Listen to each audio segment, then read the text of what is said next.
సరే మనం క్యారెక్టర్ వదులుకున్నాం, అలా క్యారెక్టర్ వదులుకోకుండా తను నమ్మిన సిద్ధాంతాన్ని ఎంత దూరమైనా సరే వెళ్ళిపోయేవాడే సిద్ధు సిద్ధార్థ్. అదే దిల్రూబా. ఖచ్చితంగా ఇక్కడ చాలా మంది ఉంటారు, ఏదైనా మన క్యారెక్టర్ వదులుకోకూడదు, మన జీవితంలో దేనికోసమైనా మన క్యారెక్టర్ వదులుకోకూడదు అని చాలా మంది ఉంటారు. వాళ్ళందరికీ దిల్రూబా చాలా హార్ట్ హిట్టింగ్ గా అనిపిస్తుంది. మీ అందరికీ చాలా బాగా నచ్చుతుంది. మా డిఓపి విశ్వాస్ భయ్య, ఇంకేం చెప్తాం ఆయన గురించి, మీకు కనిపించి మీ ఇద్దరం పక్కన మీకు నా ప్రతి ఒక్క హిట్ సినిమాలో ఆయన ఉన్నాడు. ఇప్పటిదాకా జరిగిన అన్ని సినిమాల్లో, ఖచ్చితంగా రాబోయే చాలా సినిమాలలో కూడా ఆయన ఉంటారు నాతో. ఆయన ఉన్నాడంటే ఏదో తెలియని ఒక ధైర్యం. విశ్వాస్ భయ్య సెట్ లో ఉన్నాడంటే నాకు చిన్న ఒక కాన్ఫిడెన్స్. నేను అంటే మోర్ దెన్ ఒక కెమెరామ్యాన్ అనే దానికన్నా అండి, తను ఉన్నాడంటే సినిమా చాలా బెటర్ అవుద్ది.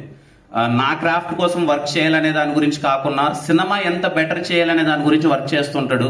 థ్యాంక్ యూ విశ్వాస్ భయ్య, నన్ను ఇంత అందంగా చూపించినందుకు థ్యాంక్ యూ సో మచ్.